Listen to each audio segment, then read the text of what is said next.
Assalamualaikum warahmatullahi wabarakatuh. Perkenalkan, nama saya Ida Sri Melani, kelas 11 IPS 3, mata pelajaran Sejarah Peminatan, dan asal sekolah SMA Negeri 1 Sumber.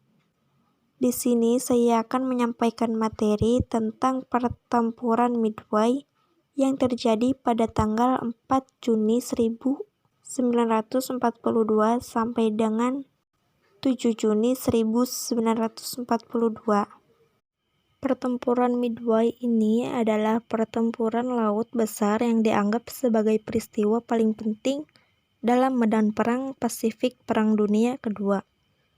Pertempuran ini terjadi antara 4 Juni dan 7 Juni 1942, yang sekitar sebulan sesudah pertempuran Laut Koran dan 6 bulan setelah pengeboman Pearl Harbor.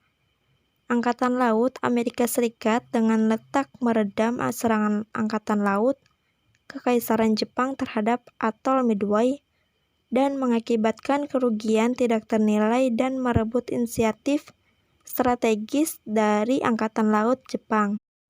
Serangan Jepang seperti halnya serangan ke Pearl Harbor yang dimaksudkan untuk melenyapkan Amerika Serikat sebagai kekuatan strategis di Pasifik, agar Jepang dapat bebas mendirikan lingkungan kemakmuran bersama Asia Timur Raya. Pihak Jepang berharap kekalahan berikutnya akan mendemoralisasi Amerika Serikat hingga dapat dipaksa bernegosiasi mengakhiri Perang Pasifik dengan syarat-syarat yang menguntungkan Jepang. Rencana Jepang disusun untuk memancing kapal induk Amerika Serikat yang jumlahnya hanya sedikit hingga masuk ke dalam jebakan. Jepang juga bermaksud menduduki atol Midway sebagai bagian dari rencana memperluas garis luar pertahanan mereka sebagai respon dari serangan udara Doolittle. Operasi ini dianggap sebagai persiapan serangan Jepang selanjutnya ke Fiji dan Samoa. Arti strategis. Rencana pendahuluan untuk sasaran fase kedua dimulai pada awal Januari 1942. Namun, formulasi strategi yang efektif menjadi terhambat akibat perbedaan strategi antara Angkatan Darat Kekaisaran dan Angkatan Laut Kekaisaran, yang semuanya berkat kemenangan perjuangan birokratis Laksamana Yamamoto. Rencana Yamamoto termasuk operasi militer langsung maupun tidak langsung yang ditunjukkan ke Australia dan Samudra Hindia. Pada akhirnya, Yamamoto secara tidak langsung mengancam untuk mengundurkan diri bila dirinya tidak berhasil melaksanakan agenda-agenda yang disusunnya. Keprihatinan Yamamoto yang paling utama adalah kapal-kapal induk Amerika yang masih tersisa dan menurutnya harus dihancurkan karena merupakan penghalang utama bagi kesuksesan kampanye militer secara menyeluruh. Keprihatinan ini jelas terbukti setelah terjadi serangan udara Doolittle terhadap Tokyo pada tanggal 18 April 1942. Satu-satunya cara menihilkan ancaman ini adalah menenggelamkan kapal induk Amerika Serikat dan merebut Midway, satu-satunya kepulauan strategis di Pasifik Timur selain Hawaii.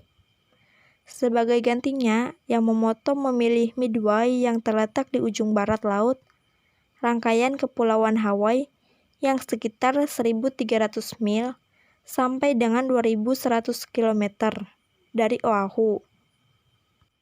Midway ini tidak begitu penting dalam rencana perang Jepang, tetapi pihak Jepang merasa Amerika Serikat akan menganggap Midway sebagai pos terdepan menuju Pearl Harbor yang dianggap penting dan karena itu akan dipertahankan dengan kuat.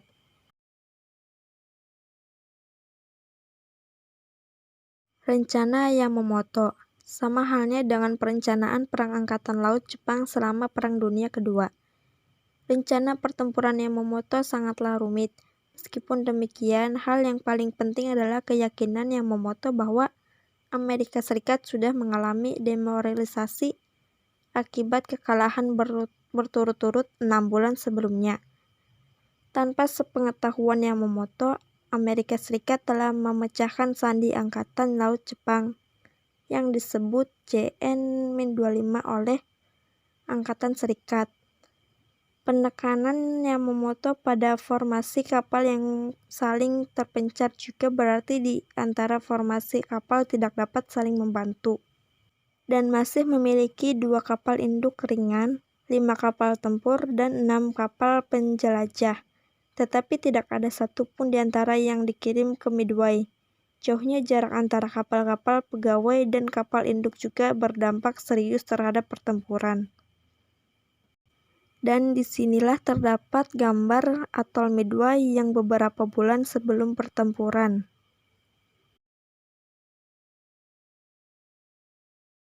Kelemahan Jepang. Persiapan intelijen strategis Jepang sebelum pertempuran juga dalam keadaan kacau. Kapal-kapal selam Jepang yang membentuk garis penjagaan terlambat tiba.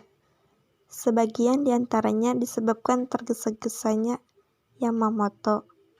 Akibatnya kapal-kapal Amerika Serikat sampai di titik pertemuan mereka di timur Laut Midway, yang disebut Point Lookout, dan luput dari deteksi Jepang. Oleh karena itu, sebelum pertempuran berlangsung, Jepang tidak punya informasi tentang pergerakan kapal-kapal induk Amerika Serikat. Walaupun demikian, intersepsi gelombang radio yang dilakukan Jepang mencatat peningkatan aktivitas dan lalu lintas pesan kapal selam Amerika Serikat. Informasi ini disampaikan ke Yamamoto sebelum pertempuran berlangsung. Namun, rencana Jepang tetap tidak diubah.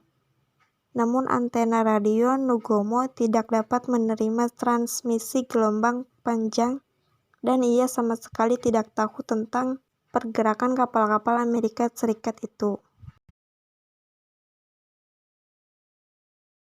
Dampak. Yang pertama, pertempuran ini sering disebut sebagai titik balik dalam Perang Pasifik. Amerika Serikat masih perlu waktu berbulan-bulan untuk mengubah kekuatan lautnya yang masih berimbang dengan Jepang menjadi supremasi di laut. Midway sendiri tidak mengubah jalannya peperangan seperti halnya pertempuran Salamis atau pertempuran Trafalgar. Yang kedua, pertempuran Midway menunjukkan pentingnya usaha-usaha memecahkan sandi musuh dan pelatihan kriptologi Angkatan Laut sebelum pertemuan berlangsung. Dan yang ketiga, pertempuran Midway secara permanen merusakkan daya orang Angkatan Laut Jepang dan kehilangan kemampuan operasional pada tahap yang menentukan terbukti fatal. Secara khusus, pertempuran ini mengakibatkan kerusakan yang tidak dapat diperbaiki terhadap armada kapal induk Jepang. Begitu parah hingga mereka tidak dapat lagi membentuk armada kapal induk berukuran besar dengan awak pesawat yang terlatih baik. Dan yang terakhir, pengalaman tempur mereka juga tidak mungkin tergantikan. Juga tidak kalah pentingnya, Jepang kehilangan 4 kapal induk, dan kekuatan kapal induk Jepang tidak pulih hingga tahun 1944.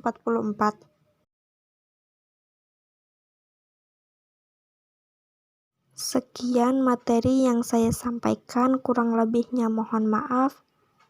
Wassalamualaikum warahmatullahi wabarakatuh.